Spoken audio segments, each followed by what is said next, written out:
സദാശിവസമാരംഭാം ശങ്കരാചാര്യമധ്യമാം അസ്മദാചാര്യപര്യന്താം വന്ദേ ഗുരുപരമ്പരാം. ഈ സത്ര സന്നിധിയിലെ എല്ലാ ഗുരുജനങ്ങൾക്കും അമ്മമാർക്കും സഹോദരങ്ങൾക്കും നമസ്കാരം. നമ്മുടെ വിഷയം സനാതനധർമ്മം എന്നുള്ളതാണ്. അതിനനുബന്ധമായിട്ട് അത് നേരിടുന്ന വെല്ലുവിളികളും ഭീഷണികളും അതിൻ്റെ പരിഹാരവും വളരെ കുറഞ്ഞ രീതിയിൽ ചിന്തിച്ചുകൊണ്ട് നമുക്ക് കടന്നു പോവാം എന്നാണ് ധരിക്കുന്നത്. സനാതനം എന്ന വാക്കിൻ്റെ അർത്ഥം ശാശ്വതമായത് എന്നാണ്. അതേപോലെ തന്നെ അനാദിമധ്യാന്തം എന്നും നമുക്ക് പറയാം. തുടക്കമില്ല, മധ്യമില്ല, ഒടുക്കമില്ല. യാതൊന്നാണ് സനാതനമായിട്ടുള്ളത് അങ്ങനെയാണെങ്കിൽ എന്ന് ചിന്തിച്ചാൽ ഈ പ്രപഞ്ചത്തിൻ്റെ ആത്യന്തികമായ ചൈതന്യം തന്നെയാണ്, അതിൻ്റെ മൂല്യമാണ്. പക്ഷെ ഇന്ന് നമ്മുടെ ചുറ്റുപാടുകളിൽ സമൂഹത്തിൽ ഏറ്റവും കൂടുതൽ അപഹസിക്കപ്പെടുന്നതും അപകീർത്തിപ്പെടപ്പെടുന്നതും വെല്ലുവിളിക്കപ്പെടുന്നതും ഭീഷണി നേരിടുന്നതും സനാതനധർമ്മമാണ്. പക്ഷെ ഇന്ന് നമ്മുടെ മാനവിക ജീവിതത്തിൽ ഉടനീളമൊന്ന് കണ്ണോടിച്ചാൽ മനുഷ്യനെ മനുഷ്യനാക്കി തീർക്കാൻ, അല്ലെങ്കിൽ മനുഷ്യനെ മനുഷ്യനിൽ നിന്ന് ഈശ്വരീയതയിലേക്ക് ഉയർത്താൻ വേണ്ടിയിട്ട് എന്ന രീതിയിൽ ഉടലെടുത്തിട്ടുള്ള ധാരാളം മതങ്ങളെയും പ്രത്യയശാസ്ത്രങ്ങളെയും തത്വചിന്തകളെയും ഒക്കെ നമുക്ക് കാണാൻ സാധിക്കും. പക്ഷെ ആ തത്വശാസ്ത്രങ്ങളും മതങ്ങളും പ്രത്യയശാസ്ത്രങ്ങളും ഒക്കെ ഇന്ന് മനുഷ്യനിൽ നിന്ന് അകന്നു പോയിരിക്കുന്ന ഒരു കാഴ്ചയും നമുക്ക് കാണാൻ സാധിക്കും. ഈ മതങ്ങളെല്ലാം പിറക്കുന്നതിൻ്റെ യുഗസഹസ്രങ്ങൾക്ക് മുൻപാണ്, മന്വന്തരങ്ങൾക്ക് മുൻപാണ്, യുഗാന്തരങ്ങൾക്ക് മുൻപാണ് ഭാരതത്തിലെ ഋഷീശ്വരന്മാർ മനുഷ്യനെക്കുറിച്ച് മാത്രമല്ല സകല ചരാചരങ്ങളെക്കുറിച്ച്, പ്രപഞ്ചത്തെക്കുറിച്ച് ചിന്തിച്ചത്. അവരുടെ ഭാഷയിൽ തന്നെ നമുക്ക് ഉപനിഷത്തുകളും വേദങ്ങളും ഒക്കെ ഒന്ന് ശ്രദ്ധിച്ചാൽ അറിയാം. ഈശാവാസ്യമിതം സർവം യത് കിഞ്ച ജഗത്യാം ജഗത് എന്ന് തുടങ്ങുന്ന ഈശാവാസ്യ ഉപനിഷത്തിന്റെ ശ്ലോകം, ആദ്യത്തെ വലിയിൽ തന്നെയുള്ള ശ്ലോകം, അതിൻ്റെ ശ്ലോകാർത്ഥം ഒന്ന് നോക്കിയാൽ യാതൊന്നാണ് ഈശ്വരനിൽ നിന്ന് വിഗതമായിട്ടുള്ളത്? യാതൊന്നുമില്ല, എല്ലാം ഈശ്വരനാണ്. ഇവിടെ ഇന്ന് മതങ്ങളുടെ പേരിൽ, ജാതിയുടെ പേരിൽ, വർഗത്തിൻ്റെ പേരിൽ, വർണ്ണത്തിൻ്റെ പേരിൽ, പ്രത്യയശാസ്ത്രങ്ങളുടെ പേരിൽ വൈയക്തികമായിട്ടും കൗടുംബികമായിട്ടും സംഘടനാപരമായിട്ടും എന്നുവേണ്ട രാഷ്ട്രങ്ങൾ തമ്മിലും ലോകങ്ങൾ തമ്മിലും എല്ലാം എങ്ങനെ വേരെടുത്താം എന്നുള്ള വിഭജന ഭരണത്തിൻ്റെ ചിന്തയുമായിട്ട് നടക്കുന്നവരെ പഠിച്ചാൽ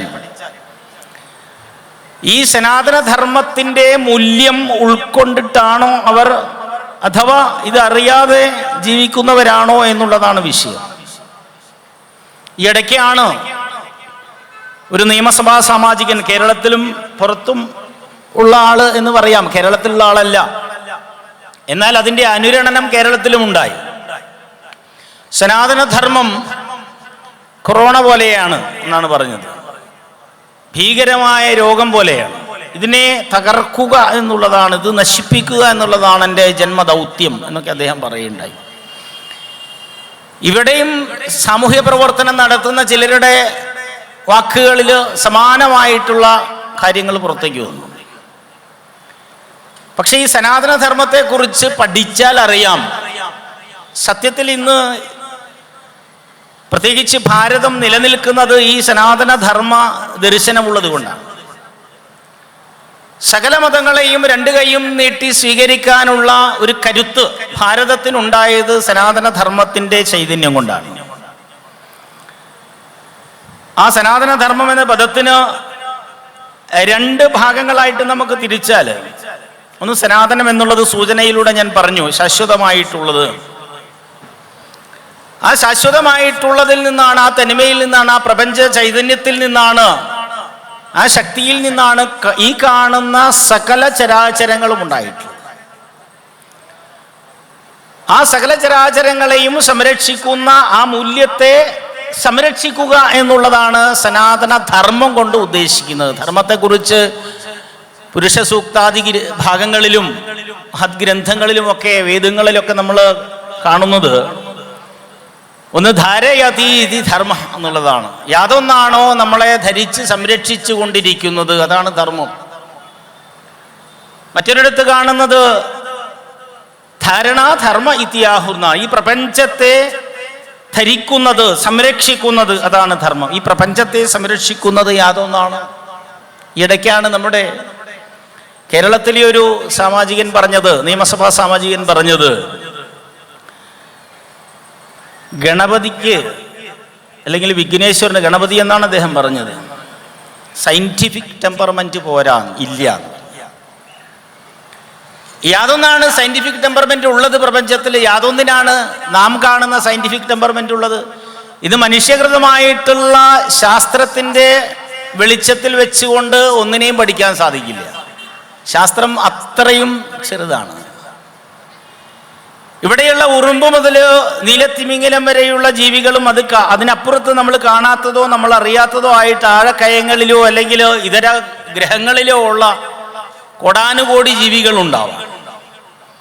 ഇതിൻ്റെയൊക്കെ ശാസ്ത്രം എന്താണ് എന്ന് നമുക്ക് ഇതുവരെ കാണാൻ സാധിച്ചിട്ടുണ്ടോ? ആലോചിച്ച് നോക്ക്. ഇതിനെ അശാസ്ത്രീയമെന്ന് വിളിക്കാനാണോ നമുക്ക് താല്പര്യം? നമ്മൾ ഈ ഭാഗവത സത്രത്തിൽ ചിന്തിക്കുന്ന സമയത്ത് ഭഗവാന്റെ വായ തുറന്നപ്പോൾ ഉണ്ടായിട്ടുള്ള ദർശനത്തെക്കുറിച്ച് നമ്മൾ പഠിച്ചിട്ടുണ്ടല്ലോ. 14 ലോകങ്ങൾ, അതെല്ലാം വിതലം സുതലം തലാതലം എന്ന് തുടങ്ങിയിട്ട് നമ്മൾ എണ്ണി പോരുന്നത്. ഇതിനെക്കുറിച്ച് ഇന്ന് പോസ്റ്റ് മോഡേൺ സൈക്കോളജിസ്റ്റുകൾ പഠിച്ചുകൊണ്ടിരിക്കുകയാണ്. ആധുനിക മനഃശാസ്ത്രത്തിന്റെ പിതാവായിട്ട് നമ്മൾ കരുതുന്ന സിഗ്മണ്ട് ഫ്രോയിഡ് മുതൽ യുങ്ങിനെയോ WB കാനനെയോ അഡ്ലറെയോ തുടങ്ങി ബെൻ ജോൺസണിലൂടെ ഇങ്ങോട്ട് കടന്നു വന്നാൽ യാതൊന്നാണ് നമ്മുടെ മനസ്സിന്റെ അഗാധതകളിലും നമ്മുടെ മനസ്സുമായി ബന്ധപ്പെട്ട് പുറം ലോകത്തുമുള്ളത് എന്ന് പഠിച്ചാൽ എത്ര ലളിതമായിട്ടാണ് അത്തരം കാര്യങ്ങളെ നമ്മുടെ പുരാണങ്ങളിൽ ഉപനിഷത്തുകളിൽ സൂചിപ്പിച്ചിട്ടുള്ളത് എന്ന് മനസ്സിലാവും. ഉദാഹരണത്തിന് നമ്മൾ പലരും വായിച്ചിട്ടുണ്ടാവും, ആചാര്യന്മാർ ഇവിടെ ഇരിക്കുന്നവരിൽ പലരും അറിവുള്ളവരാ. അതല്ലാത്തവർ വായിക്കണം. ശാരീരികോപനിഷത്ത് എന്ന് പറയുന്ന ഒരു ഉപനിഷത്തുണ്ട്. അതുപോലെ മാണ്ഡൂക്യോപനിഷത്ത്.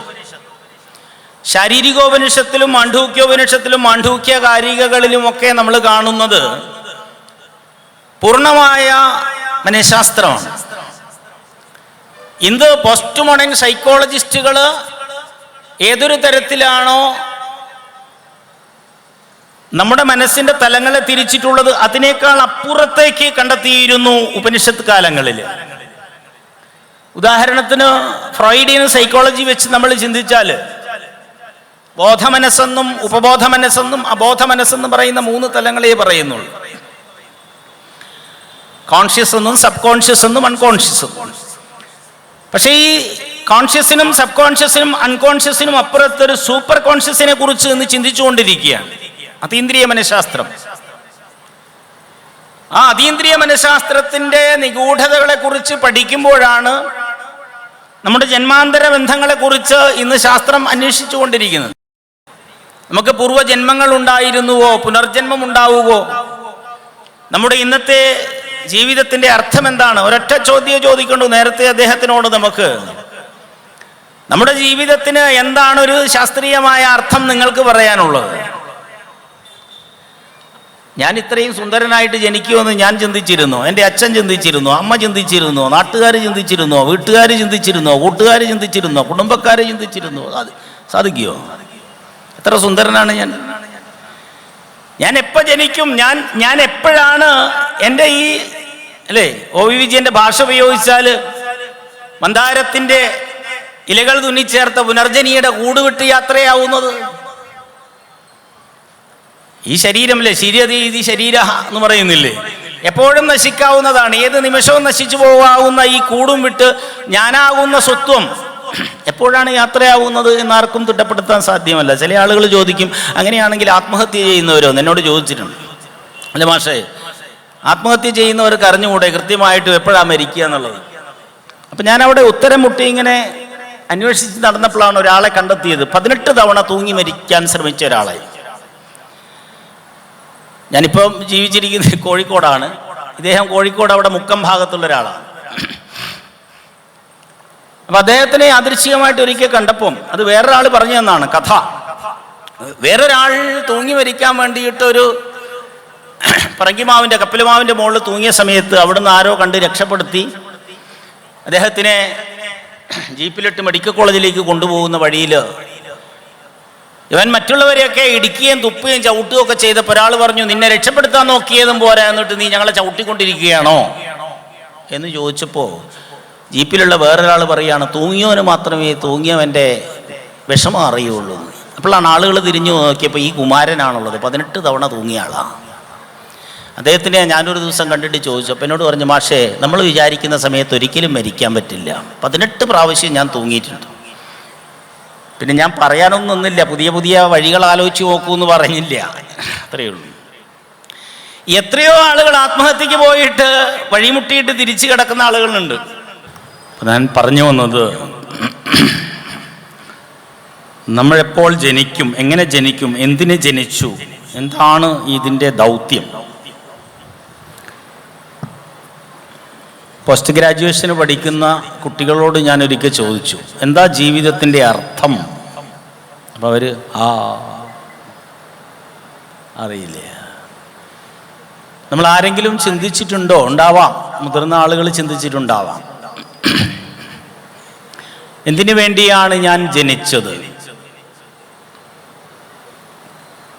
എങ്ങനെയാവണം നാം ജീവിക്കേണ്ടത്? ഏത് തലത്തിലായിരിക്കണം നമ്മുടെ ജീവിതം കൊണ്ട് ഇവിടെ എന്തെങ്കിലും മുദ്ര അവശേഷിപ്പിക്കേണ്ടത്? നമ്മുടെ മുമ്പിൽ ധാരാളം ആളുകളുണ്ട്. ശങ്കരനെ പോലെയും ശ്രീനാരായണ ഗുരുദേവരെ പോലെയും ചട്ടമ്പി സ്വാമികളെ പോലെയും തുടങ്ങി ഹക്കനും ബുക്കനും കൃഷ്ണദേവരായരും എന്ന് എണ്ണിയാൽ തീരാത്ത ആളുകൾ നമ്മുടെ ഭാരതത്തിൽ തന്നെയുണ്ട്. പക്ഷെ ഇന്നത്തെ തലമുറ അവരെ കുറിച്ച് എത്രത്തോളം എന്നുള്ളതൊരു വിഷയം. ഒരു വീട്ടിൽ പോയപ്പോൾ എൻ്റെ കൂടെ ഉണ്ടായിരുന്നൊരു സന്തോഷ് ചോദിച്ചു അവിടുത്തെ ചേച്ചിയോട്, ഒരു യുവതിയാണ്, ചേച്ചി ഈ ഇരിക്കുന്ന ഫോട്ടോ ആരുടേതാണ്, ഈ ചിത്രം ആരുടേതാണെന്ന് ചോദിച്ചപ്പോൾ അറിയില്ല എന്ന്. പിന്നീട് അതിനെക്കുറിച്ച് ഞങ്ങൾക്ക് മനസ്സിലായത് വേറൊരു വല്യമ്മ വന്നപ്പോഴാണ്. ഈ ചേച്ചിയുടെ ഭർത്താവിൻ്റെ അമ്മയുടെ ഫോട്ടോയാണ് അവിടെ ചുമരിലിരിക്കുകയാണ്. നമ്മുടെ വീടുകളിലൊക്കെ ഒരുപക്ഷെ കുറേ ചിത്രങ്ങൾ അങ്ങനെ ഉണ്ടാവും. അപ്പം നമ്മുടെ പിതൃപിതാമഹന്മാരെ കുറിച്ച്, മഹതികളെ കുറിച്ച് പോലും നമുക്കറിയുന്നില്ല. അപ്പോഴാണ് ഈ നമ്മളെക്കുറിച്ച് ഏറ്റവും കൂടുതൽ അറിയേണ്ടതും ആദ്യം അറിയേണ്ടതും അറിയാൻ ബുദ്ധിമുട്ടുള്ളതും നമ്മളെക്കുറിച്ചാണ്. ഇപ്പോൾ പ്രസാദ് സാർ ഇവിടെ വന്നു, സാറിനെ കുറിച്ച് ചോദിച്ചാൽ ഞാൻ വേണേൽ കുറേ പറയും. പക്ഷേ എന്നെക്കുറിച്ച് എന്നോട് ആരെങ്കിലും ചോദിച്ചാൽ ഞാൻ ചിന്തിച്ചിട്ടില്ല എന്നേ പറയുള്ളൂ. അതാണ് പ്രപഞ്ചത്തിൻ്റെ പ്രത്യേകത. അപ്പം എങ്ങനെ ജീവിക്കണം, എന്തിന് ജീവിക്കണം എന്നുള്ള ചിന്തകളെ അടിസ്ഥാനമാക്കി തന്നെയാണ് ധർമ്മം എന്ന് പറയപ്പെടുന്ന കാഴ്ചപ്പാടുള്ളത്. ഈ പ്രപഞ്ചം നിലനിൽക്കണമെങ്കിൽ ഈ പ്രപഞ്ചത്തിന് വ്യക്തമായ ഒരു കാഴ്ചപ്പാടുണ്ടാവണം. ഒരു എഞ്ചിനീയർ ഇതിന് പിന്നിലുണ്ട്. അതിനെയാണ് നമ്മൾ ഈശ്വരൻ എന്ന് വിളിക്കുന്നത്. ആ ചൈതന്യത്തെയാണ്. അതിന് നമ്മുടെ സൗകര്യത്തിനനുസരിച്ച് നാം രൂപം കൊടുത്തു, രൂപകൽപ്പനകൾ കൊടുത്തു എന്ന് മാത്രമേ ഉള്ളൂ. ഈ ധർമ്മത്തെക്കുറിച്ച് ധാരാളം വേദങ്ങളിലെ 2 പരാമർശങ്ങൾ ഞാൻ പറഞ്ഞു. മഹാഭാരതത്തിൽ വ്യാസർഷി പറയുന്നുണ്ട് ധർമ്മത്തെക്കുറിച്ച് പറയുമ്പോൾ, തർക്കോപ്രതിഷ്ഠ ശ്രുതയോ വിഭിന്ന നൈകോ മുനരസ്യ വച പ്രമാണം ധർമ്മസ്യ തത്വം നിഹിതം ഗുഹായാം മഹാജനോ യേന ഗദസ്സ പാന്താൻ. തർക്കോപ്രതിഷ്ഠ, എന്താണ് ധർമ്മമെന്ന് തർക്കിച്ച് പ്രതിഷ്ഠിക്കാൻ പറ്റില്ല. ഇന്നതാണ് ധർമ്മം എന്ന് നമുക്ക് പറയാൻ പറ്റില്ല. ഇപ്പം ഭൗതികമായിട്ടുള്ള വിദ്യകളിലൂടെയൊന്നും നമുക്ക് ധർമ്മത്തെ വ്യാഖ്യാനിക്കാനും പ്രവചിക്കാനും പറ്റില്ല എന്നർത്ഥം. ശ്രുതയോ വിഭിന്ന, വേദങ്ങളിലൊക്കെ വ്യത്യസ്തമായിട്ടുള്ള കാഴ്ചപ്പാടുകളിലൂടെ ധർമ്മത്തെ മനസ്സിലാക്കാനുള്ള ശ്രമങ്ങൾ നടന്നിട്ടുണ്ട്. അത്രയേ ഉള്ളൂ, ശ്രമങ്ങൾ നടന്നിട്ടുണ്ട്. നൈകോ മുനരസ്യ വചപ്രമാണം. വ്യത്യസ്തരായ മുനിമാരൊന്നും തന്നെ ഒരേപോലെയല്ല പറഞ്ഞത്, വ്യത്യസ്തമായിട്ടാണ് പറഞ്ഞിരിക്കുന്നത്. നൈകോ മുനരസ്യ വചപ്രമാണം, ഒരേപോലെ പറയാൻ പറ്റിയിട്ടില്ല എന്താണ് ധർമ്മം എന്ന്. വ്യാസർഷി പറയുകയാണ്, ധർമ്മസ്യ തത്വം നിഹിതം ഗുഹായാം. വളരെ ഗുഹനീയമാണ്, മിസ്റ്റീരിയസ് ആണ്, ഗഹനമാണ്, അത്രയും അഗാധവും വിശാലവുമാണ് ധർമ്മം എന്ന് പറയുന്നത്. മഹാജനോ ഏന ഗത സപാന്ത. ഹേ യാത്രക്കാരാ, നിന്റെ കാലഘട്ടത്തിലെ മഹാത്മാക്കള് മഹതികള് എന്താണോ അനുഷ്ഠിച്ചത് അതിലൂടെ, ആ വഴിയിലൂടെ യാത്ര ചെയ്യും. ഇതാണ് ധർമ്മം. ശ്രേയാൻ സ്വധർമ്മോ വിഗുണ പരധർമാത് സ്വനുഷ്ഠിതാത്. സ്വധർമ്മേ നിധനം ശ്രേയ പരധർമ്മോ ഭയാവഹ എന്ന് ഭഗവാൻ ഗീതയിൽ സൂചിപ്പിക്കുന്നുണ്ട്. അവനവൻ സ്വയം ചിന്തിക്കേണ്ടതാ, എൻ്റെ ധർമ്മം എന്താണ് എന്ന് ചിന്തിക്കേണ്ടതാണ്. ഇന്നത്തെ തലമുറയിൽ നിന്ന് അന്യം നിന്ന് പോയിരിക്കുന്നത് ഈ ചിന്തയാണ്. ആധുനിക വിദ്യാഭ്യാസത്തിൽ ധർമ്മചിന്തയില്ല. അത് നമ്മുടെ ബഹുമാനപ്പെട്ട വിദ്യാഭ്യാസ മന്ത്രി തന്നെ വളരെ രസകരമായിട്ട് പറഞ്ഞിട്ടുണ്ട്. 20 വർഷമായിട്ട് കേരളത്തിലെ വിദ്യാഭ്യാസത്തിന് യാതൊരു മൂല്യവുമില്ല എന്ന് നമ്മൾ വായിച്ചിട്ടുണ്ടാവും. ധർമ്മമൂല്യ ചിന്തകൾ മാത്രമല്ല, അക്ഷരങ്ങൾ പോലും ഇല്ലാത്ത അവസ്ഥയിലാണ് കഴിഞ്ഞ ആഴ്ചയിൽ +2 ക്വസ്റ്റ്യൻ പേപ്പർ പുറത്തു വന്നത് മലയാളത്തിലെ. അതിനപ്പുറത്ത് വേറെ എന്ത്? അതിൻ്റെ തൊട്ടു മുമ്പായിരുന്നു ക്വസ്റ്റ്യൻ പേപ്പർ ചോർന്നപ്പം പറഞ്ഞത് ഉത്തരം ചോർന്നിട്ടില്ലല്ലോ എന്ന്. അപ്പൊ ചോർന്നു പോകേണ്ടത് എന്താണ്, ചോരുന്നത് എന്താണ്, ചോർന്നത് എന്താണ് എന്ന് പോലും നമുക്ക് ബോധ്യമില്ലാത്തൊരു ജീവിതത്തിലൂടെയാണ് പ്രത്യേകിച്ച് കേരളം കടന്നുപോയിക്കൊണ്ടിരിക്കുന്നത്. അപ്പോഴേ നമുക്ക് ചിന്തിക്കാൻ പറ്റുള്ളൂ, അപ്പോഴേ ഇങ്ങനെ ചിന്തിക്കുകയുള്ളൂ. അറിയേണ്ടത് അറിയേണ്ട സമയത്ത് അറിയാതിരിക്കുകയും അല്ലെ അറിയാതെ പോവുകയും, അറിയേണ്ടാത്ത സമയത്ത് അറിയുകയും ചെയ്യുന്നതല്ലേ ഇപ്പോഴത്തെ അറിവ് എന്ന് പറയുന്ന അവസ്ഥ. അറിയേണ്ടത് അറിയേണ്ട സമയത്ത് അറിയാതെ പോകുന്നു, അറിയേണ്ടാത്ത സമയത്ത് അറിയുന്നു അല്ലേ. ഞാൻ കോഴിക്കോട് നിന്നാണ് വരുന്നത്. നമ്മുടെ കുതിരവട്ടം പപ്പു ഒരു സിനിമയിൽ പറയുന്നുണ്ട്, ഞാൻ ആരാണെന്ന് തനിക്കറിയില്ലേ, താൻ എന്നോട് ചോദിക്കും, ഞാൻ ആരാണെന്ന് തന്നോട് പറഞ്ഞുതരാം. താൻ ആരാണെന്ന് തനിക്കറിയില്ലേ, താൻ അതും എന്നോട് ചോദിക്കുക, താൻ ആരാണെന്ന് ഞാൻ പറഞ്ഞുതരാം. മോഹൻലാലിനോട് പറയുകയാണ് ഒരു കഥാപാത്രം. ഇപ്പം പലർക്കും അങ്ങനെയാണ്, ഞാൻ ആരാണെന്ന് മനസ്സിലാവുന്നില്ല, പിന്നെ മാപ്പ് പറയുന്നൊരവസ്ഥയിൽ വരികയാണ്. തെറ്റിപ്പോയി, ഞാൻ എന്താണ് ചെയ്യേണ്ടത്, ഞാൻ എങ്ങനെയാണ് ചെയ്യേണ്ടത്, ഞാൻ എങ്ങനെയാണ് ജീവിക്കേണ്ടത്, ഞാൻ ഈ ലോകത്തിൽ എങ്ങനെ മാതൃകയാവണം, ഏതിലൂടെ മാതൃകയാവണം, ധർമ്മത്തിലൂടെ മാതൃകയാവണം. ഭാരതം ലോകത്തിന് കൊടുത്തിട്ടുള്ള സന്ദേശങ്ങളിൽ പുരുഷാർത്ഥങ്ങളാണ് പ്രധാനമാണതിൽ ധർമ്മം. ധർമ്മത്തെ അടിസ്ഥാനമാക്കിയിട്ടേ അർത്ഥകാമങ്ങൾ സാധ്യതയുള്ളൂ. അതാണ് ഭാരതത്തിൻ്റെ ദർശനം. ധർമ്മം, അർത്ഥം, കാമം, മോക്ഷം. മമ ഇച്ഛാമോക്ഷം. എൻ്റെ ആത്മൻ്റെ അല്ലെങ്കിൽ നമ്മുടെ എല്ലാം ആത്മൻ്റെ ആഗ്രഹം എന്ന് പറയുന്നത് സ്വസ്ഥതയാണ്, മോക്ഷമാണ്, മുമുക്ഷുതയാണ്, സ്വർഗമല്ല. ഭാരതം സ്വർഗത്തെക്കുറിച്ചും നരകത്തെക്കുറിച്ചും പറയുന്നില്ലേ. അതാണ് സ്വധർമ്മേ നിധനം ശ്രേയ എന്ന് പറഞ്ഞത്. അവനവൻ സ്വയം അറിഞ്ഞുകൊണ്ട് തൻ്റെ ധർമ്മം എന്താണ്, ഞാൻ എന്തായിരിക്കണം, ഞാൻ എന്താണ് എന്ന് അറിയണം. മോഹൻലാലിൻ്റെ തന്നെ ഒരു സിനിമയിൽ പറയുന്നുണ്ടല്ലോ, ഡബിളായിട്ടുള്ള ഒരു സിനിമയുണ്ട് മോഹൻലാലിൻ്റെ. അച്ഛൻ മോഹൻലാൽ തൻ്റെ ഭാര്യയെയും കൊണ്ട് ആശുപത്രിയിൽ ചെല്ലുന്ന സമയത്ത് ഒരാൾ കൈ നീട്ടി നിർത്തുകയാണ്. ഞാൻ ആരാണെന്ന് തനിക്കറിയുമെന്ന് ചോദിക്കണം. അപ്പം മോഹൻലാലിൻ്റെതല്ല, അതിൻ്റെ സ്ക്രിപ്റ്റ് എഴുതിയ ആളുടേതാണ് ഡയലോഗ്. ഇതേ ചോദ്യമാണ് പണ്ട് ശങ്കരനും ചോദിച്ചത്. ആചാര്യ ശങ്കരൻ ചോദിച്ചത് ഞാൻ ആരാണ്, ഞാൻ എന്തിനാണ്, ഞാൻ എങ്ങോട്ടാണ്, ഞാൻ എന്തിനാണ് ഇവിടെ, നമ്മൾ ഓരോരുത്തരും ചോദിക്കേണ്ടതാണ്. അവിടെയാണ് ധർമ്മത്തിൻ്റെ പ്രാധാന്യം. ഈ പ്രപഞ്ചത്തിൻ്റെ മുഴുവനും ചൈതന്യത്തെ നിലനിർത്തിക്കൊണ്ട്, നന്മയെ നിലനിർത്തിക്കൊണ്ട് മനുഷ്യനെ മാത്രമല്ല സകല ചരാചരങ്ങളെയും വീണ്ടും വീണ്ടും ഉയർത്തിക്കൊണ്ട് ഈശ്വരനിലേക്ക് എത്തിക്കുക. ഖുർആൻ നിങ്ങൾ വായിച്ചിട്ടുണ്ടെങ്കിൽ ഒരു ഭാഗത്ത് കേൾക്കാം,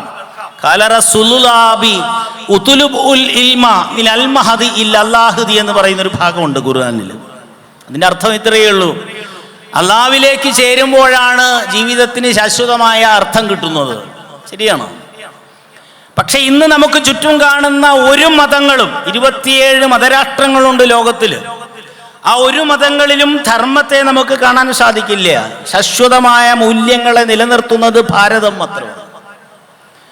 മഹത്തായ ആയിരക്കണക്കിന് ഗ്രന്ഥങ്ങൾ പഠിച്ചുകൊണ്ടാണ് 89-ലും 92-ലും 93-ലും പരമാധികാര നീതിന്യായ പീഠം വ്യക്തമാക്കുകയുണ്ടായി, Hinduism it is not a religion but it is a cultural heritage എന്ന്. ഹിന്ദുത്വം എന്ന് പറയുന്നത് ഒരു മതമല്ല. ഇന്ന് നാം മതം മതം മതം എന്ന് പറഞ്ഞുകൊണ്ട് സൈഡ് ലൈൻ ചെയ്ത് മാറ്റി നിർത്തിയിട്ട് ഇതര മതങ്ങളെ മാത്രം ഉൾക്കൊണ്ടുകൊണ്ട് മുന്നോട്ട് പോകുമ്പോൾ ഈ മതങ്ങളെയെല്ലാം ഉൾക്കൊള്ളാൻ സാധ്യമാവുന്ന ഒരേ ഒരു ലോകമതമേ ഉള്ളൂ എന്ന് പണ്ടേ വിവേകാനന്ദ സ്വാമികൾ പറഞ്ഞത് നമ്മൾ ഓർക്കുക. ലോകമതമാണ് ഹിന്ദുത്വമെന്ന്. ആ ഹിന്ദുത്വത്തെ കുറിച്ചാണ് പരമാധികാര നീതിന്യായ പീഠം പറഞ്ഞത് ഇതൊരു മതം അല്ല എന്ന്. വേദങ്ങളും ഉപനിഷത്തുകളും പുരാണങ്ങളും ഇതിഹാസങ്ങളും തുടങ്ങി ആയിരക്കണക്കിന് ഗ്രന്ഥങ്ങളെ പഠിച്ചുകൊണ്ടാണ് സുപ്രീം കോടതി ഇത് പറഞ്ഞത്. അതേ സമയത്ത് തിരിഞ്ഞ് നമ്മുടെ ചരിത്രഘട്ടങ്ങളിലേക്ക് നോക്കിയാൽ അറിയാം, ഭാരതം ഭരിച്ച് കടന്നുപോയിട്ടുള്ള തുഗ്ലക് വംശമായാലും ലോധി വംശമായാലും അടിമ വംശമായാലും മുഗള വംശമായാലും ആംഗലേയന്മാരായാലും അങ്ങനെ 10-20 ഗണങ്ങൾ ഇവിടെ ഭരിച്ച് കടന്നുപോയിട്ടുണ്ട്. അവരെല്ലാം ഈ രാഷ്ട്രത്തിൻ്റെ തനിമയോട് എങ്ങനെയാണ് സമീപിച്ചത്, ഈ രാഷ്ട്രത്തെക്കുറിച്ച് അവരുടെ ധാരണ എന്തായിരുന്നു എന്ന്. അവരെ പോലെ തന്നെയാണ് അവർ ഈ രാഷ്ട്രത്തെ കരുതിയത്. പക്ഷേ ഈ രാഷ്ട്രത്തിൻ്റെ സ്വത്തുമായിരിക്കുന്ന സനാതനധർമ്മത്തെ അവർക്കാർക്കും നശിപ്പിക്കാൻ സാധിച്ചില്ല. ഹിന്ദുത്വം നശിച്ചാൽ ഭാരതം നശിക്കും എന്ന് ആനി ബെസന്റ് പറഞ്ഞത് നമ്മൾ ഓർക്കുന്നുണ്ടാവും. ആനി ബെസന്റിൽ നിന്ന് ഇവിടെ നിന്ന് അങ്ങോളവും നമ്മളൊന്ന് പഠിച്ചാൽ ചരിത്രത്തിൽ ഭാരതത്തിലും പുറത്തുമായിട്ടുണ്ടായിരുന്ന 100 കണക്കിന് ആളുകൾ ഈ സനാതനധർമ്മത്തെക്കുറിച്ച് പഠിച്ചിട്ടുണ്ട്. ജോണസ് പാർക്ക് എന്ന് പറയുന്ന ഒരു ആംഗലേയ ചിന്തകനുണ്ടായിരുന്നു. അദ്ദേഹത്തിൻ്റെ പുസ്തകത്തിൻ്റെ പേര് തന്നെ the rise and fall of the people and the nation for 4000 years ആണ്. The rise and fall of the people and the nation for 4000 years. 4000 വർഷങ്ങളിലൂടെ ലോകത്ത് പല രാഷ്ട്രങ്ങളും ഉയരുകയും നശിക്കുകയും ചെയ്തിട്ടുണ്ട്. അങ്ങനെ ഉയരുകയും നശിക്കുകയും ചെയ്തിട്ടുള്ള രാഷ്ട്രങ്ങളെക്കുറിച്ചും അതിൻ്റെ സംസ്കാരത്തെക്കുറിച്ചും പഠിച്ചിട്ട് ചിത്രകരമായ ഒരു ഗ്രന്ഥമാണ്. മഹാഭാരതത്തിലെ ഭാഗങ്ങളൊക്കെ ചിത്രത്തിലൂടെയാണ് അദ്ദേഹം അവതരിപ്പിച്ചത്. അദ്ദേഹം പറയുകയാണ്, 24ഓളം സംസ്കാരങ്ങളെക്കുറിച്ച് പഠിച്ചിട്ട് ഈ സനാതനധർമ്മം ഒരിക്കലും നശിക്കുന്നതല്ല, അത് സനാതനം തന്നെയാണ്. അർണോൾഡ് ടോയിൻബി എന്ന് പറയുന്ന ചരിത്ര പണ്ഡിതനെ നമ്മൾ കേട്ടിട്ടുണ്ടാവും. അദ്ദേഹത്തിൻ്റെ ഏറ്റവും വിശ്രുതമായ ഗ്രന്ഥങ്ങളിലൊന്നാണ് എ സ്റ്റഡി ഓഫ് ഹിസ്റ്ററി എന്ന് പറയുന്ന ഗ്രന്ഥം. 10 വലിയ വോളിയങ്ങളിലൂടെയുള്ളതാണ്. ചരിത്രകാരന്മാർ പഠിക്കാറുണ്ടോ, ചരിത്ര വിദ്യാർത്ഥികൾ പഠിക്കാറുണ്ടോ എന്നറിയില്ല. എന്ന് പറയുമ്പോഴാണ് പണ്ടൊരു ചരിത്ര വിദ്യാർത്ഥി പെണ്ണ് കാണാൻ പോയ കേട്ടോ. വീട്ടിൽ പോയി അടുത്ത കാലത്തല്ലേ, ഇപ്പം പെണ്ണ് കാണലില്ലല്ലോ, പെണ്ണ് കെട്ടലും ഇല്ലല്ലോ അല്ലേ. ഒരു സിനിമാ നടി ഇടയ്ക്ക് പറഞ്ഞത് എനിക്ക് കല്യാണം കഴിക്കാനൊക്കെ ആഗ്രഹമുണ്ട്, മക്കൾ വേണ്ടെന്നാ എന്ന് പറഞ്ഞതുപോലെ കല്യാണം കഴിക്കണോ കഴിക്കണ്ടയോ, കെട്ടണോ കെട്ടണ്ടയോ, കണ്ടപ്പോൾ തോന്നി കെട്ടാൻ തോന്നി, കെട്ടിയപ്പോൾ തോന്നി വേണ്ടാൻ തോന്നി എന്നൊക്കെ പറഞ്ഞ പോലെയുള്ള പാട്ടും കഥയൊക്കെ ആയിട്ടാണ് ഇപ്പോഴത്തെ ബന്ധങ്ങൾ പോയിക്കൊണ്ടിരിക്കുന്നത്. അത് വേറെ വിഷയം. അപ്പം അങ്ങനെ ഈ ഒരു ചരിത്രത്തിൽ PhD എടുക്കാൻ തുടങ്ങുന്ന ഒരാൾ പെണ്ണ് കാണാൻ പോയിട്ട് ഒരു വീട്ടിലെത്തി പെണ്ണിനെയൊക്കെ കണ്ട് വർത്താനം പറഞ്ഞ് അങ്ങനെ അച്ഛനെവിടെയാ, അച്ഛനെ കണ്ടില്ലല്ലോ, അച്ഛൻ പുറത്താ ജോലി എന്ന് പറഞ്ഞു. ശരിയെന്നൊക്കെ പറഞ്ഞ് മൊബൈൽ നമ്പറൊക്കെ മേടിച്ച് പുറത്തേക്ക് ഇറങ്ങി ഞാൻ രാത്രി വിളിക്കുക കേട്ടോ എന്ന് പറഞ്ഞ് കോലായിലെത്തിയപ്പോഴാണ് നേരത്തെ ഞാൻ പറഞ്ഞ പോലെ കുറേ ചിത്രങ്ങൾ തൂങ്ങുന്നുണ്ട്. അതിലൊരു ചിത്രത്തിൽ നോക്കിയിട്ട് ചോദിച്ചു, അച്ഛൻ മിലിറ്ററിയിലായല്ലേ എന്ന് ചോദിച്ചു. പെണ്ണൊന്നും പറഞ്ഞില്ലേ. രാത്രി ഇയാൾ വിളിച്ചപ്പം ചോദിച്ചു, ചേട്ടൻ എന്ത് ചെയ്യാന്നാ ചോദിച്ചേ? ഞാൻ ഹിസ്റ്ററിയിൽ PhD ചെയ്യുന്നു. സുഭാഷ് ചന്ദ്രബോസിനെ കണ്ടാൽ തിരിച്ചറിഞ്ഞുകൂടാ അല്ലേ, നമുക്ക് ഈ ബന്ധം വേണ്ടാന്ന് പറഞ്ഞു. അത്രയേ ഉള്ളൂ. നമ്മുടെ ചരിത്ര പണ്ഡിതന്മാർ അങ്ങോളം ഇങ്ങോളമുള്ള ആളുകൾ നമ്മളെക്കുറിച്ച് പഠിച്ചിട്ടുള്ളത് എന്താണ് ഇന്നത്തെ തലമുറയ്ക്ക് അറിഞ്ഞുകൂടാ. എ സ്റ്റഡി ഓഫ് ഹിസ്റ്ററിയിലും ഇതുപോലെ 10-25 സംസ്കാരങ്ങളെക്കുറിച്ച് പഠിക്കുന്നുണ്ട് അർണോൾഡ് ടോയിൻബി. അസറ്റസ്, മയാസ്, ഇങ്കാസ്, ടോൾട്ടസ് എന്നൊക്കെ പറഞ്ഞ അമേരിക്കൻ സിവിലൈസേഷൻസ്, ഈജിപ്ഷ്യൻ സിവിലൈസേഷനെ കുറിച്ച്, റോമ സിവിലൈസേഷനെ കുറിച്ച്, അങ്ങനെയാണ് ഇൻഡസ് വാലി സിവിലൈസേഷനെ കുറിച്ച് അദ്ദേഹം പറയുകയാണ്, ഇന്ന് ലോകത്തിൽ നിലനിൽക്കുന്നു എന്ന് പറയാവുന്നത് രണ്ട് സംസ്കാരങ്ങളാണ്. ഒന്ന് ചൈനയുടേതും മറ്റൊന്ന് ഭാരതത്തിൻ്റെതും. ഇനി ചൈനയുടെ സംസ്കാരവും നശിക്കാൻ പോവുകയാണ്. ഞാൻ പറഞ്ഞല്ല, ഭാരതത്തിൻ്റെ സംസ്കാരം നശിക്കില്ല. നിങ്ങൾ മാർക്സിനെ കുറിച്ച് കേട്ടിട്ടുണ്ടാവും. ട്രിയർ പട്ടണത്തിൽ 1818 ജനിച്ചൊരു മനുഷ്യനായിരുന്നു, മഹാമനുഷ്യൻ. 21 വർഷം കൊണ്ട് ഒരു PhD നേടിയിട്ട് ഡാസ് ക്യാപിറ്റലും കമ്മ്യൂണിസ്റ്റ് മാനിഫെസ്റ്റോവും ഒക്കെ തയ്യാറാക്കിയിട്ടുള്ള ഒരു എക്കോണമിസ്റ്റ് കാറൽ മാർക്സ്. കാറൽ മാർക്സിൻ്റെ ഒരു ഗ്രന്ഥമുണ്ട്, നമ്മൾ വായിച്ചിരിക്കേണ്ടതാണ്. പക്ഷെ എത്ര പേര് വായിക്കുന്നുണ്ട്? മാർക്സിസ്റ്റുകൾ വായിക്കുമോ? എന്നിട്ടല്ലേ നമ്മൾ വായിക്കുന്നു. മാർക്സിനെ കുറിച്ച് പ്രാർത്ഥിക്കുന്ന, മാർക്സിൻ്റെ ചിത്രം വെച്ച് പൂജിക്കുന്ന ആളുകളുണ്ട്. അവരെങ്കിലും ഇത് വായിക്കണം എന്നാണ് ഞാൻ പറയുന്നത്. ഇവിടെ ആരെങ്കിലും ഇരിക്കുന്നുണ്ടെങ്കിൽ. ഭാരതത്തിൻ്റെ ആദ്യത്തെ സ്വാതന്ത്ര്യ സമരം എന്നാണ് അതിൻ്റെ പേര്. മലയാളത്തിലേക്ക് അത് വന്നിരുന്നു. അത് പ്രഭാത് ബുക്ക് ഹൗസാണ് ഇറക്കിയിരുന്നത്. പക്ഷെ ഇപ്പോൾ പ്രഭാത് ബുക്ക് ഹൗസ് എവിടെയെങ്കിലും ഉണ്ടോ എന്ന് എനിക്കറിയില്ല. ദേശാഭിമാനി ബുക്ക് സ്റ്റാളും പ്രഭാത് ബുക്ക് ഹൗസും ഒക്കെ ഇപ്പോൾ പൂട്ടിപ്പോയി എന്നാണ് പറയപ്പെടുന്നത്. ആ പ്രഭാത് ബുക്ക് ഹൗസിൽ ഫോറിൻ ലാംഗ്വേജ് എഡിഷനായിട്ട് വന്ന ഇംഗ്ലീഷിൻ്റെ പരിഭാഷയായിട്ട് മാർക്സിൻ്റെ ഈ പുസ്തകം വന്നിരുന്നു. The first independent war of India in 1857 എന്ന് പറഞ്ഞുകൊണ്ട്. ഗൂഗിളിൽ അടിച്ചാൽ കിട്ടും കേട്ടോ, നെറ്റിലടിച്ചാൽ കിട്ടും. അങ്ങനെ എന്തെങ്കിലും പറഞ്ഞ് കടന്നു പോകാനൊന്നും പറ്റില്ലല്ലോ. ആ ഗ്രന്ഥത്തിനകത്ത് അദ്ദേഹം പറയുകയാണ്, ഭാരതം എന്ന് പറയുന്ന രാഷ്ട്രത്തിൻ്റെ സനാതനമായിട്ടുള്ളൊരു ധർമ്മമുണ്ട്. അതിവിടെയുള്ള മനുഷ്യരിൽ ഏറ്റവും അടിസ്ഥാന വർഗങ്ങളെന്നറിയപ്പെടുന്ന ജാട്ട് വർഗങ്ങളിൽ പോലുമുള്ള ആ ധർമ്മത്തെ മനസ്സിലാക്കിയിട്ടാൽ ഇനി വരുന്ന 50 വർഷങ്ങൾക്കുള്ളിൽ ഈ ധർമ്മം തന്നെ ഇന്ന് അവരുടെ മുകളിൽ വെച്ച് കെട്ടിയിരിക്കുന്ന ബ്രിട്ടീഷുകാരൻ്റെ മുഖമുണ്ടല്ലോ, ആ മുഖം തട്ടിയെറിഞ്ഞുകൊണ്ട് സ്വാതന്ത്ര്യത്തിലേക്ക് കുതിക്കുന്നത് കാണാം. മാർക്സിൻ്റെ വാക്കുകളാണ്. ആ ധർമ്മം ഈ ഭാരതത്തിൽ ഉള്ളിടത്തോളം കാലം നിങ്ങൾക്ക് ഈ ഭാരതത്തെ ഭരിക്കാൻ സാധിക്കില്ല. മാർക്സിന്റെ വാക്കുകളാണ് അല്ലേ? ഡാസ് ക്യാപിറ്റലിന്റെ അവസാന ഭാഗത്ത് മാർക്സ് പറയുന്നുണ്ടല്ലോ, I am not a Marxist എന്ന്. ഈശ്വര, ഞാനൊരു മാർക്സിസ്റ്റ് അല്ല. ഡാസ് ക്യാപിറ്റൽ വായിച്ചവരുണ്ടോ എന്നറിയില്ല. വായിച്ചിട്ടുണ്ടെങ്കിൽ മൂല്യത്തെക്കുറിച്ച് പഠിക്കണമെങ്കിൽ അതിലെ 3-ാമത്തെ അധ്യായം പഠിച്ചാൽ മതി, കമ്മ്യൂണിറ്റീസ് എന്ന് പറയുന്നത്. മാർക്സിന്റെ ആ ഗ്രന്ഥം വായിക്കുക. എന്തിന്? ഭാരതത്തിലുണ്ടായ നമ്മളെ പ്രധാനമന്ത്രിയായിരുന്ന ജവഹർലാൽ നെഹ്റുവിന്റെ 2 ഗ്രന്ഥങ്ങൾ സനാതന ധർമ്മത്തെക്കുറിച്ച് പഠിക്കാം.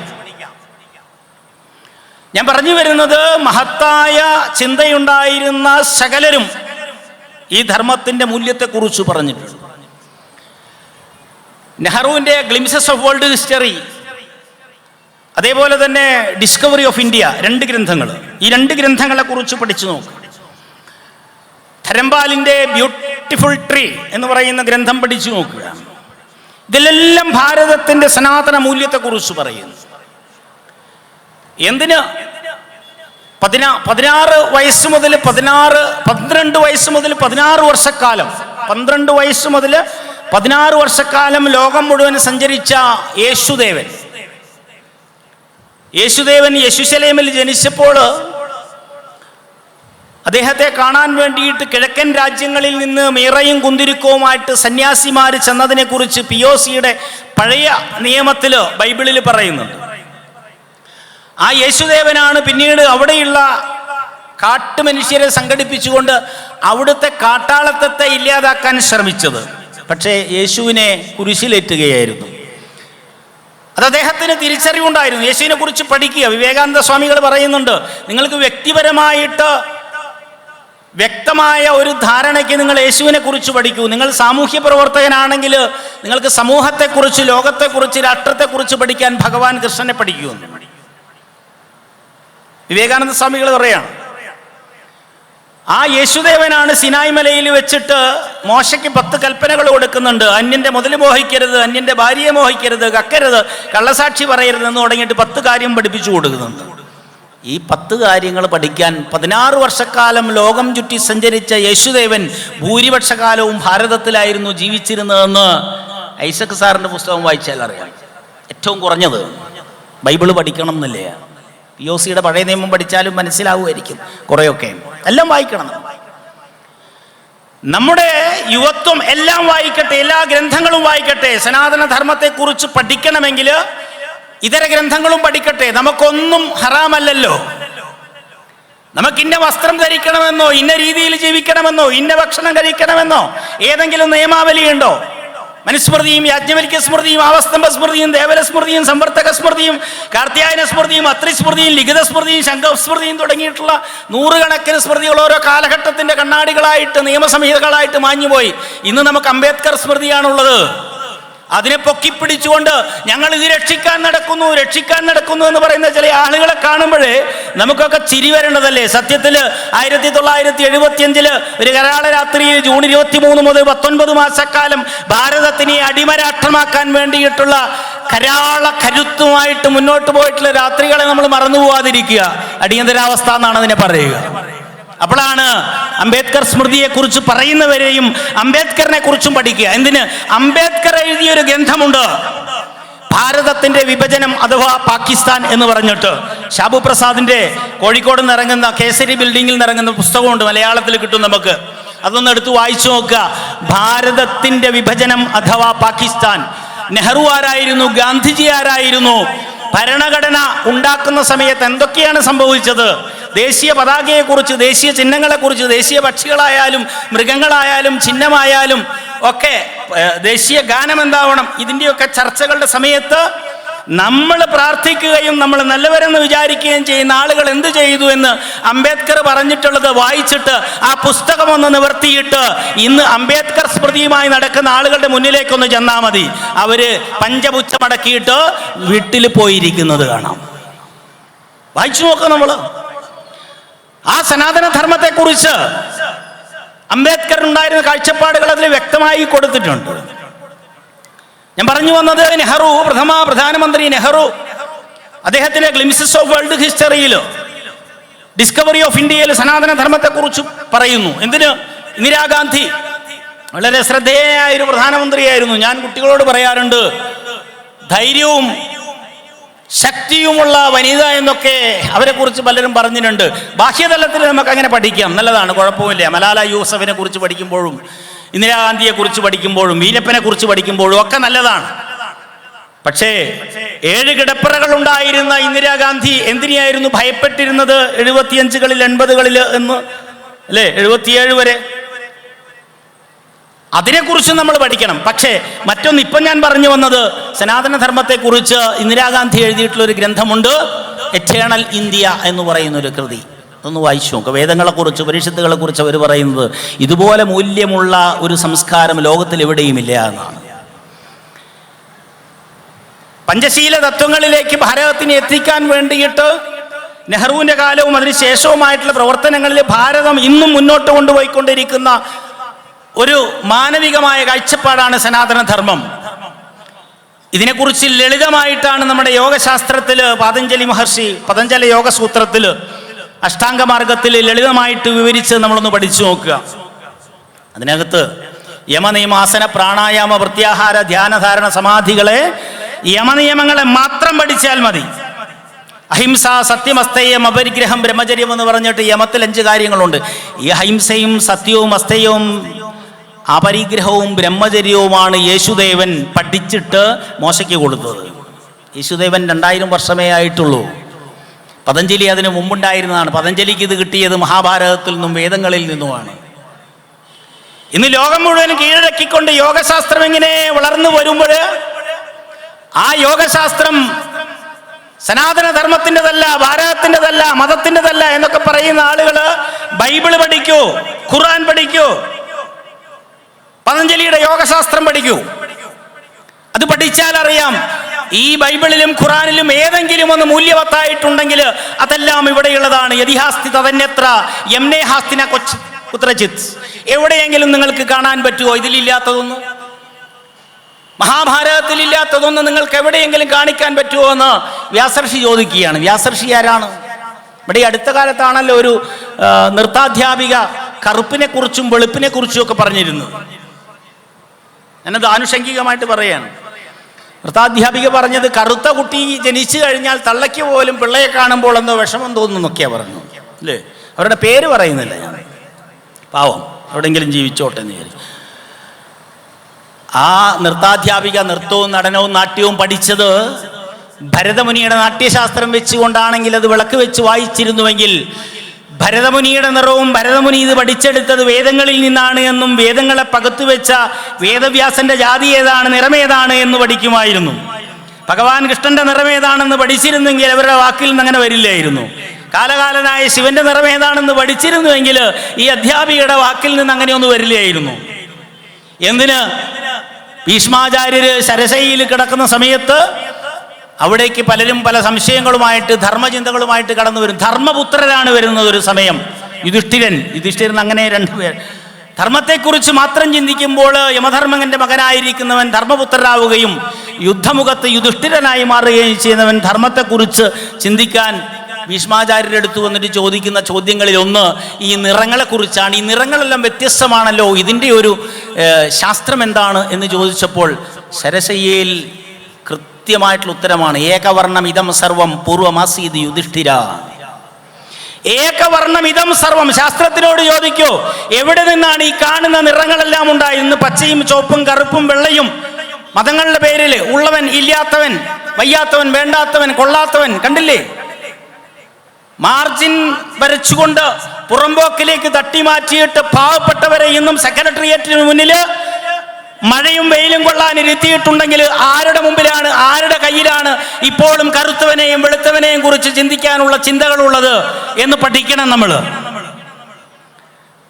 ബ്രാഹ്മണാധിപത്യത്തെ കുറിച്ച് പ്രവചിച്ചുകൊണ്ട് നടക്കുന്നവരും മനുസ്മൃതി കത്തിക്കണമെന്നും കടലിലൊഴുക്കണമെന്നും പറഞ്ഞവര് ഈ ധർമ്മത്തെ പുച്ഛിച്ചു തള്ളുമ്പോൾ ബ്രഹ്മജ്ഞാനാനാഭി ബ്രാഹ്മണ എന്ന് തന്നെയാണ് മനുസ്മൃതി പഠിപ്പിച്ചത്. അധ്യാപനം അധ്യായനം യജനം യാചനം ദാനം പ്രതിഗ്രഹശ്ചൈവ ബ്രാഹ്മണ നാമ കൽപ്പിയത് എന്നാണ് ഭഗവത്ഗീത ബ്രാഹ്മണനെ കുറിച്ച് പറയുന്നത്. അധ്യാപനം അധ്യായനം യജനം യാചനം ദാനം പ്രതിഗ്രഹശ്ചൈവ. സ്വയം പഠിക്കുക എന്നിട്ട് മറ്റുള്ളവരെ പഠിപ്പിക്കുക എന്ന്. ടീച്ചേഴ്സ് ആരെങ്കിലും ഇവിടെ ഉണ്ടെങ്കിൽ എന്നോട് ദേഷ്യം തോന്നരുത്. ഞാനൊരിക്കലും കുറച്ച് ടീച്ചർമാർക്ക് ഇൻ സർവീസ് എടുക്കുന്ന സമയത്ത് ചോദിച്ചു ഒരു മോട്ടിവേഷൻ ക്ലാസ്സിൽ, നമ്മൾ ആർക്ക് വേണ്ടിയാണ് ടീച്ചിങ് നോട്ട് എഴുതുന്നത്? അതിനൊരു സുരേന്ദ്രൻ സാർ അതിന് പേര് കൊടുത്തിരുന്നത് ചീറ്റിംഗ് നോട്ട്. ഇതാണ് പ്രിൻസിപ്പാളെ പറ്റിക്കാനുള്ള നോട്ടാണ്. പ്രിൻസിപ്പാളും പറ്റും. അയാളിങ്ങനെ വേദി മറച്ച് ശരിയിട്ട് പോവുകയാണല്ലോ ചെയ്യുക. അക്ഷരം പറഞ്ഞുകൂടാനിട്ടാണോ എന്താണെന്നറിയില്ല. അപ്പം പലരും പല ഉത്തരം പറയുന്നത്. കുട്ടികൾക്ക് വേണ്ടിയാണ്, രക്ഷിതാക്കൾക്ക് വേണ്ടിയാണ്, പ്രിൻസിപ്പൾക്ക് അവനവന് വേണ്ടിയിട്ടൊന്നും എഴുതുന്നില്ല. അവനവന് വേണ്ടിയിട്ട് നോട്ട് എഴുതുന്ന അധ്യാപകരുണ്ടോ? കാരണം ഞാനെന്താണ്, ഞാനെങ്ങനെയാവണം എന്ന് ചിന്തിച്ചാൽ മാത്രമേ മറ്റുള്ളവരെന്താവും എന്നുള്ളതിന് നമുക്കൊരു തീർച്ചയുണ്ടാവുള്ളൂ. അതാണ് അധ്യാപനം അധ്യായനം യജനം യാചനം എന്നുള്ളതിൻ്റെ അധ്യാപനം എന്ന് പറയുന്നത്. സ്വയം പഠിക്കുക, അധ്യയനം അല്ലേ, സെൽഫ് സ്റ്റഡി. നമ്മൾ പറയാറില്ലേ ഉപനിഷത്തിന്റെ ഒരു ശ്ലോകം വെച്ചുകൊണ്ട്, സത്യം മുത ധർമ്മം ചര സ്വാധ്യായാത്മാ പ്രമദ എന്ന് പറയുന്നില്ലേ അല്ലേ? സ്വാധ്യായാത്മാ പ്രമദ. അധ്യാപകൻ, അധ്യാപനം ചെയ്യുന്നവൻ. അധ് എന്ന് പറഞ്ഞാൽ ബ്രഹ്മജ്ഞാനം എന്നാണ് അർത്ഥം. നീ ബ്രഹ്മമാണ്, അഹം ബ്രഹ്മാസ്മിൻ തത് ത്വമസി എന്ന് പഠിപ്പിക്കുന്നവനാണ് അധ്യാപകൻ. എന്ന് പറഞ്ഞാൽ മറ്റുള്ളവരോട് നീ ആരാണ് എന്ന് ബോധ്യപ്പെടുത്താൻ കഴിവുള്ളവനാണ് അധ്യാപകൻ. അല്ലാത്തവനെ അധ്യാപകൻ എന്ന് വിളിച്ചിരുന്നില്ല ഭാരതം. അത് ധ്യാപനം ചെയ്യണം. ഇന്ന് അധ്യാപകനാണ്, ധനത്തെക്കുറിച്ച് മാത്രമാണ് ചിന്തിക്കുന്ന അധ്യാപനം അല്ലേ? അധ്യാപക ലോകമേ ക്ഷമിക്കുക എന്ന് ബ്രാക്കറ്റിലിട്ടാൽ മതി കേട്ടോ, ആരെങ്കിലും ഇവിടെ ഉണ്ടെങ്കിൽ. ഇതല്ല അധ്യാപകൻ. ധർമ്മത്തെക്കുറിച്ച് അറിയുന്നവനാണ്, ബ്രഹ്മത്തെക്കുറിച്ച് അറിയുന്നവനാണ്. ഇന്ന് പറയുമ്പോൾ എല്ലാം പറയണല്ലോ അല്ലേ? നമുക്കിഷ്ടമുണ്ടായിരുന്ന വർഗമാണ് അധ്യാപകർ, പോലീസുകാർ, പട്ടാളക്കാർ ഒക്കെ. ഇവരൊക്കെ ഗുരുക്കന്മാരായിട്ടാണ് കണ്ടിരുന്നത്. രാജാക്കന്മാർ. ഇപ്പൊ രാജാക്കന്മാരുടെ കഥയൊന്നും ഞാൻ പറയുന്നില്ല. പട്ടാളക്കാരിപ്പോഴും നമ്മളെ കണ്ണിമയ്ക്കാതെ കാത്തുകൊണ്ടിരിക്കുക. അതുകൊണ്ടാണ് നമ്മൾ സ്വസ്ഥമായിട്ട് ഇവിടെ ഇരിക്കുന്നത്. എന്നാലും ചില ആൾക്കാരൊക്കെ പട്ടാളത്തിനെ കുറ്റപ്പെടുത്തുന്നു. പോലീസുകാർ ഇന്നത്തെയോ ഏറ്റാൻ ന്യൂസിൽ ഞാൻ കണ്ടു പോലീസുകാരുടെ അതിക്രമങ്ങളെക്കുറിച്ച്. വയനാട്ടിലും ഒരു വനവാസി സഹോദരനെ തല്ലിക്കൊണ്ടതാണോ സ്വയം തൂങ്ങിയതാണോ എന്നറിയില്ല. പക്ഷെ FIR-ൽ വന്നത് അയാൾക്ക് പ്രായപൂർത്തിയായിട്ടില്ല എന്നായിരുന്നു. പക്ഷെ കുടുംബങ്ങൾ വന്നപ്പോൾ പ്രായപൂർത്തിയായിട്ടുണ്ട്. SSLC ബുക്കിൽ 2 കുട്ടികൾ. എങ്ങനെ ചത്തു എന്നറിയില്ല. എന്താണ് കാരണം എന്ന് അന്വേഷിച്ചുകൊണ്ടിരിക്കുകയാണ്. മരിച്ചവൻ എന്ത് ചിന്തിച്ചു എന്ന് അന്വേഷിച്ചുകൊണ്ടിരിക്കുക. അപ്പോൾ മരിച്ചു പോയവനെ എന്തായിരിക്കും ചിന്തിച്ചത്, അതാണ് ശാസ്ത്രം. എന്തൊരബദ്ധം നമ്മൾ ചെയ്തുകൊണ്ടിരിക്കുന്നത്. IPC-ക്കും CRPC-ക്കും ഒക്കെ ഉള്ളിൽ ഇതുണ്ടോ എന്ന് ഞാൻ ചോദിക്കുക. ക്രിമിനോളജിയൊക്കെ ഞങ്ങൾ പഠിച്ചതാണ്. IPC-യും CRPC-യും ഒക്കെ ഞങ്ങളിരുന്ന് പഠിച്ചിട്ടുണ്ട്. പക്ഷെ ഇത് ഞങ്ങൾ പഠിച്ചിട്ടില്ല. ഒരു പോലീസുകാരന് ചിന്തിച്ചാൽ മരിച്ചു പോയാൻ എന്ത് ചിന്തിച്ചിട്ടാണ് മരിക്കാൻ കാരണം എന്ന് കണ്ടെത്താൻ പറ്റുമോ? ഏത് ശാസ്ത്രത്തിൻ്റെ ഉള്ളിലാണുള്ളത്? ഇന്ന് അക്രമത്തിന് കൂട്ടുനിൽക്കുന്നവരായിട്ട് ഹാഷിഷ് ഓയിൽ പിടിച്ചിട്ട് അത് FIR-ൽ ചേർക്കാൻ മറന്നുപോയി, അബദ്ധം പറ്റിയതാണ്, ക്ലറിക്കൽ മിസ്റ്റേക്കാണ്. പോലീസുകാർ 99% പോലീസുകാരും നല്ലവരാ. എനിക്കറിയുന്ന എത്രയോ ഉന്നത പോലീസ് ഉദ്യോഗസ്ഥന്മാർ മുതൽ താഴെ വരെയുള്ള ആളുകൾ. പക്ഷേ ധർമ്മത്തിൽ നിന്ന് വ്യതിചലിച്ചുകൊണ്ട് ജീവിക്കുന്ന കുറേ ആളുകളെ നമുക്കിടയിൽ കാണാം. മാങ്ങ കട്ടവൻ മുതൽ കള്ളൻ്റെ ATM കാർഡ് വാങ്ങിയിട്ട് കുത്തി കാശെടുത്തവൻ വരെ നമ്മുടെ നാട്ടിലുണ്ട്. ധർമ്മം എവിടെയാണ്? ഇതിന് വിപരീതമായിട്ടാണ് നമ്മുടെ യോഗശാസ്ത്രം പറയുന്നത്. അഹിംസ, സത്യം, അസ്തേയം, അപരിഗ്രഹം, ബ്രഹ്മചര്യം. ഈ 5 നിങ്ങളെ സമൂഹത്തിനെ വളർത്തൂ. ഏതെങ്കിലും സ്കൂളിൽ യോഗയുടെ തിയറി പഠിപ്പിക്കുകയോ? യോഗ എന്ന് കേൾക്കുമ്പോഴത്തേക്കും യോഗാസന ഓർമ്മ വരുന്നത് അല്ലേ? യോഗാചാര്യന്മാരെ കുറേ കണ്ടിട്ടുണ്ട്. ചിദാനന്ദപുരി സ്വാമി ഒരു കഥ പറഞ്ഞത്, ഒരു സ്ത്രീ അവിടെ ആശ്രമത്തിൽ വന്നു, കുളത്തൂര്. അങ്ങനെ ഓരോന്ന് സംസാരിച്ചുകൊണ്ടിരിക്കുമ്പോൾ സ്വാമിജി ചോദിച്ചു, ഇപ്പം എന്താ ജോലി എന്തെയുണ്ടോ, എന്താണ് പണിയെന്ന് ചോദിച്ചപ്പോൾ പറഞ്ഞു, ഞാൻ യോഗാചാര്യയാണെന്ന് പറഞ്ഞു. അപ്പം സംസാരിക്കുമ്പോൾ ഇങ്ങനെ കൈ ഇങ്ങനെ പിടിക്കുന്നുണ്ടെന്നാണ്. അപ്പോൾ കുറച്ച് കഴിഞ്ഞപ്പോൾ സ്വാമിജി ചോദിച്ചു, എന്തേ കൈ ഇങ്ങനെ പിടിക്കുന്നതെന്ന്. അത് ഇന്നലെ ഞാൻ മയൂരാസനം പരിശീലിച്ചപ്പോൾ കൈ പിടുത്തം വിട്ടുപോയതാണ്. അങ്ങനെ തറയിപ്പോയി വീടടിച്ചു പോയതാണ്. അപ്പോഴേ മനസ്സിലായി യോഗാചാരിയാണെന്ന് സ്വാമിജിക്ക്. കുറച്ച് കഴിഞ്ഞ് സ്വാമിജി പറഞ്ഞു, സമയം 12:30 നമുക്ക് ഭോജനശാലയിലേക്ക് പോകാം, അവിടെ ഒരു ചക്കയുടെ എരശ്ശേരി കൂട്ടാനും കുറച്ച് ചോറും കിട്ടും, വരൂന്ന് പറഞ്ഞു. അവർ ഭക്ഷണം കഴിക്കുന്നത് കണ്ടപ്പോൾ സ്വാമിജിക്ക് രണ്ടാമതും മനസ്സിലായി ഇവർ യോഗാചാര്യ തന്നെ. 6 ആൾ കഴിക്കുന്ന ഭക്ഷണം ഇരുന്ന് അങ്ങ് കഴിച്ചു എന്നാണ്. ഇന്ന് രാത്രിയിൽ ഇവിടെ കഞ്ഞിയും പുഴുക്കും ഉണ്ടെന്നാണ് നേരത്തെ അവിടെ നിന്ന് പറഞ്ഞു കേട്ടത്. ഞാൻ കുറേ കാലമായിട്ട് രാത്രി ഒന്നും കഴിക്കാത്ത ആളാട്ടോ, ഒന്നും കഴിക്കാത്ത ആളാണ്. ചോറ് മാത്രമല്ല, ഇന്ന് കേരളത്തിൻ്റെ പ്രത്യേകത എന്ന് പറയുന്നത് കേരളത്തിലെ ജനങ്ങൾ വിശിഷ്യ ഭക്ഷണം കഴിച്ച് രോഗികളായ ജീവികളാണ്. പ്രകൃതിയെ അറിഞ്ഞുകൊണ്ട്, പ്രകൃതിയെ പഠിച്ചുകൊണ്ട് സംസ്കൃതിയിലേക്ക് പോകേണ്ട മനുഷ്യൻ ഒറ്റ ജീവിയെ അതിന് സാധിക്കുള്ളൂ. പ്രകൃതി വിരുദ്ധമാവാതെ, പ്രകൃതിയെ പഠിച്ചുകൊണ്ട് വികൃതിയാവാതെ സംസ്കൃതിയിലേക്ക് പോകാൻ പറ്റുന്ന ഒരേ ഒരു ജീവിയെ ലോകത്തിലുള്ളത് മനുഷ്യനാണ്. പക്ഷെ ഒരൊറ്റ ചോദ്യം, ഇന്ന് പ്രകൃതി വിരുദ്ധനായിട്ട് സംസ്കൃതി നഷ്ടപ്പെട്ടുകൊണ്ട് വികൃതിയായിട്ട് ജീവിക്കുന്ന ജീവിയുടെ പേരെന്താ? അതും മനുഷ്യനാണ്, പ്രത്യേകിച്ച് കേരളത്തിൽ. അങ്ങനെയാണ് മോഹനചേട്ടൻ ഇങ്ങനെ പോകുമ്പോൾ ചെറിയോനിങ്ങനെ കണ്ടപ്പോൾ ചോദിച്ചു, എവിടെ പോയടാ മുത്തപ്പൻ, കാണുന്നില്ലല്ലോ, മുത്തച്ഛൻ്റെ വല്യച്ഛൻ എന്നൊക്കെ പറയില്ലേ. മുത്തപ്പൻ PSC-ൻ്റെ ടെസ്റ്റിന് പോയതാന്ന് പറഞ്ഞു. PSC-ൻ്റെ ടെസ്റ്റിനോ? മുത്തപ്പന് 70 വയസ്സായിട്ട് എന്ത് PSC ടെസ്റ്റ്? മാമനെന്തറിയാം? പ്രഷർ, ഷുഗർ, കൊളസ്ട്രോൾ, അതാണ് PSC എന്ന് പറയുന്നത്. ഇതില്ലാതെ കേരളത്തിന് മുന്നോട്ട് പോകാൻ പറ്റുന്നുണ്ടോ? ഭക്ഷണം നമ്മൾ ധർമ്മവിരുദ്ധമായിട്ട് കഴിച്ചുകൊണ്ടിരിക്കുന്നു. നമ്മുടെ ജീവിതത്തിൽ നമ്മുടെ വീടിനെ, നമ്മുടെ ഭവനത്തെ നോക്കുക, ധർമ്മവിരുദ്ധമായ ജീവിതം. വെല്ലുവിളികളിലേക്കാണ് ഞാൻ കിടക്കുന്നത്. ഈ ഭീഷണി എന്നും വെല്ലുവിളി എന്നും പറയുന്ന 2 വാക്ക് ഞാൻ ഉപയോഗിച്ചിരുന്നു. ഭീഷണി എന്ന് പറഞ്ഞാൽ കുറച്ച് ദൂരെയുള്ള സംഗതിയാണ്. അതിങ്ങനെ നമ്മളെ അങ്ങനെ കണ്ടുകൊണ്ടിരിക്കും, അല്ലെ കേട്ടുകൊണ്ടിരിക്കുന്ന സംഗതി. വെല്ലുവിളി എന്ന് പറയും ദൂരെയുള്ള സംഗതിയാണ്. പക്ഷെ ഭീഷണി എന്ന് പറയുന്നത് തൊട്ടടുത്ത് നിന്നുകൊണ്ട് നമുക്ക് കൈ പോലും നീട്ടാൻ പറ്റില്ല. അതാണ് ഭീഷണി. ഇന്ന് നമുക്ക് മുൻപിലെത്തിയിരിക്കുന്ന ഭീഷണി സനാതന മൂല്യവിരുദ്ധമായ ജീവിതം എല്ലാവരും നടത്തുന്നു എന്നുള്ളതാണ്. ഏറ്റവും കൂടുതൽ സനാതനധർമ്മത്തിൽ വിശ്വസിക്കുന്ന നമ്മൾ ബ്രാഹ്മ മുഹൂർത്തത്തിൽ ഉണരേണ്ടുന്ന, സരസ്വതീയാമത്തിൽ ഉണരേണ്ടുന്ന നമ്മൾ ഇന്ന് എപ്പോൾ ഉണരുന്നു എന്ന് ആലോചിച്ച് നോക്കാം. ബ്രാഹ്മ മുഹൂർത്തം എപ്പോഴാന്ന് ചോദിച്ചാൽ തന്നെ കുടുങ്ങി. ഇന്ന് നമ്മുടെ വീടുകളെല്ലാം ഈ മൂല്യങ്ങളിൽ നിന്ന് അകന്നു പോയിരിക്കുന്നു. സ്വന്തം കയ്യിൽ നോക്കി കിഴക്കോട്ടോ വടക്കോട്ടോ തിരിച്ചിരുന്നാണ് കരാഗരേ വസതേ ലക്ഷ്മി, കരമധ്യേ സരസ്വതി, കരമൂലേത് ഗോവിന്ദ, പ്രഭാതേ കരദർശനം എന്ന് ചൊല്ലിപ്പഠിച്ചിരുന്നു. എന്താ അതിനർത്ഥം? ഇതിനർത്ഥം വേറെ ഒന്നുമില്ല. നിന്റെ കയ്യിലിരിപ്പ് നന്നായാൽ ഇവരൊക്കെ നിന്റെ കൂടെ ഉണ്ടാവും, ഇല്ലെങ്കിൽ ആരും ഉണ്ടാവില്ല.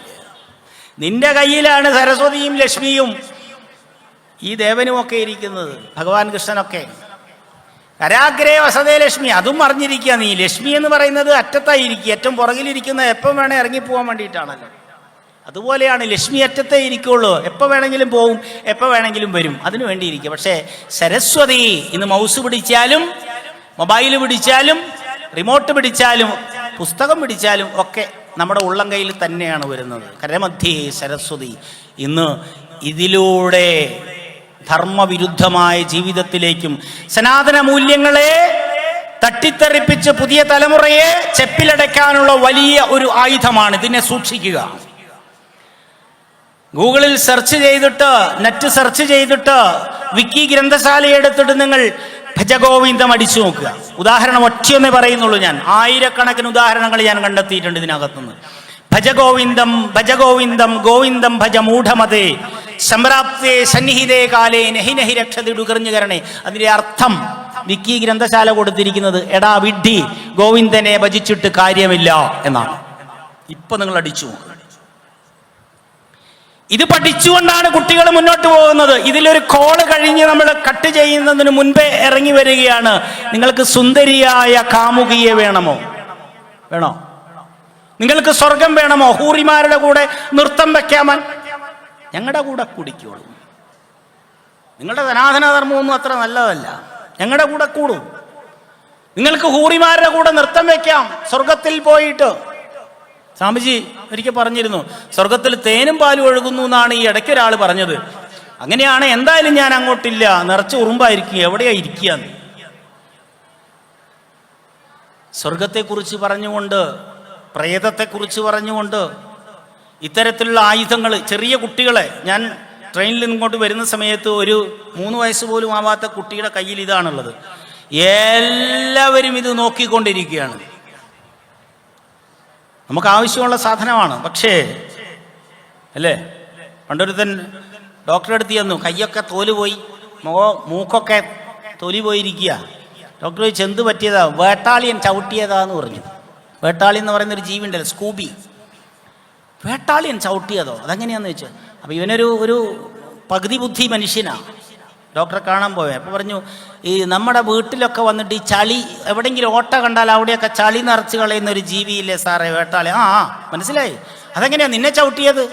അത് നമ്മൾ ഈ സ്വിച്ച് ഇടുന്ന ഈ സ്വിച്ച് ബോർഡിൻ്റെ ഒരു 3 തുളയില്ലേ, അതിൽ കൊണ്ടുപോയിട്ട് ചളി നിറയ്ക്കുമ്പോൾ ഞാനൊരു കമ്പി എടുത്ത് കുത്തിയതാണ്. മൂപ്പരൊരൊറ്റ ചവിട്ട് തന്ന് ഞാൻ ചുമരിന് പോയി അടിച്ചു പോയതാണ്. നല്ല സാധനമാണ് ഇലക്ട്രിസിറ്റി, പക്ഷേ കമ്പി എടുത്ത് കുത്തരുത്, വെട്ടാളിൻ്റെ ചവിട്ട് കിട്ടും. അതുപോലെയാണ് ഈ സാധനം.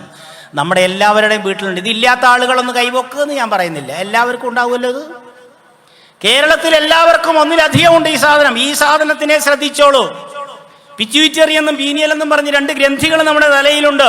ഈ ഗ്രന്ഥികൾ ഉള്ളിടത്തോളം കാലം രാത്രിയിൽ അമിതമായിട്ട് നമ്മളത് ഉപയോഗിച്ചാൽ നമ്മുടെ ഉറക്കം കെടും. ഉറക്കം പൂർണ്ണമായിട്ടും കെട്ട് കഴിഞ്ഞാൽ ചെറിയൊരു അസുഖം വരും. അതിന് ഭ്രാന്ത് എന്നാണ് പറയുക. അതാണ് ഇപ്പോൾ കുട്ടികൾ ചെയ്തുകൊണ്ടിരിക്കുന്നത്. ഇതിൽ കളിച്ചുകൊണ്ടിരിക്കുന്ന കുട്ടികളോട് നീ കുറേ നേരം ആയല്ലോ അതിൻ്റെ അകത്ത് കളിക്കുന്നതെന്ന് ചോദിച്ചു നോക്ക്. അച്ഛൻ്റെ പണിയെടുത്താൽ മതി, ഞാൻ എൻ്റെ പണിയെടുത്തോളൂ എന്ന് പറയും. നിങ്ങൾ ധർമ്മത്തിലൂന്നിയ ജീവിതം നയിക്കുമ്പോൾ ഇവിടെ ഉള്ള ഉറുമ്പ് മുതൽ തീരത്തിമിംഗലം വരെ എന്ന് ഞാൻ നേരത്തെ പറഞ്ഞല്ലോ, ആ ജീവികളിലൊക്കെ ഈശ്വരനുണ്ട്. ഈശ്വര സർവഭൂതാനാം ഹൃദയേ അർജുന തിഷ്ഠതി.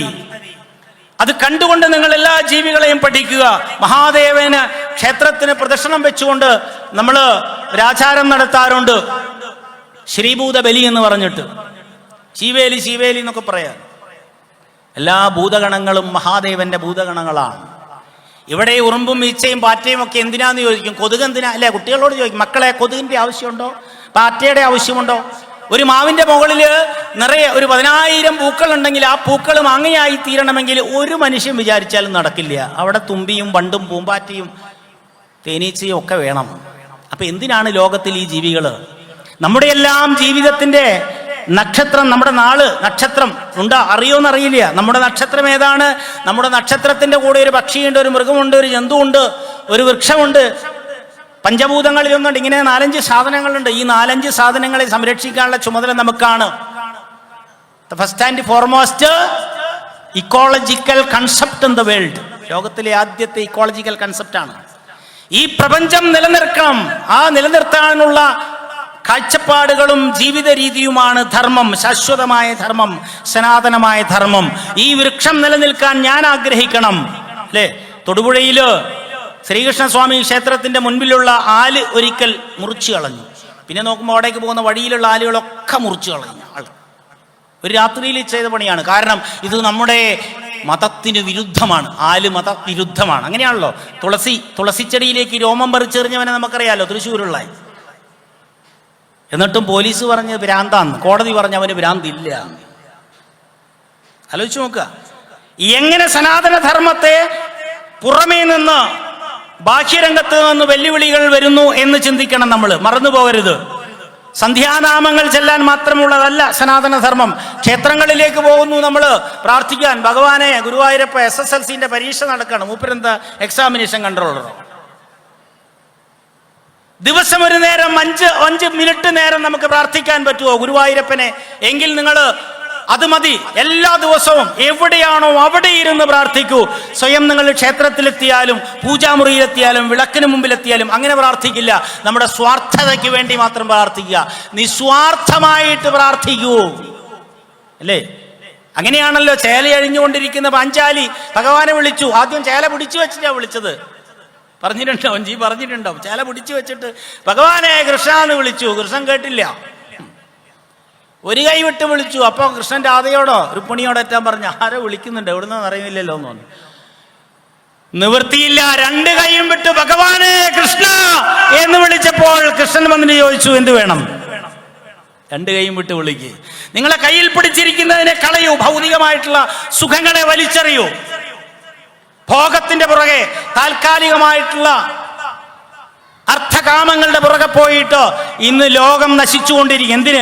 കേരളം നശിച്ചുകൊണ്ടിരിക്കുകയാണ്. 5 കൊല്ലത്തിനുള്ളിൽ യുവത്വം എന്ന് പറയുന്നത് കേരളത്തിലെ ഭ്രാന്തമായ അവസ്ഥയിലൂടെ നമ്മളെ ഭീഷണിപ്പെടുത്തിക്കൊണ്ട്, വെല്ലുവിളിച്ചുകൊണ്ട് നമ്മുടെ വീടകങ്ങളെ ഭരിക്കുന്നത് കാണാം.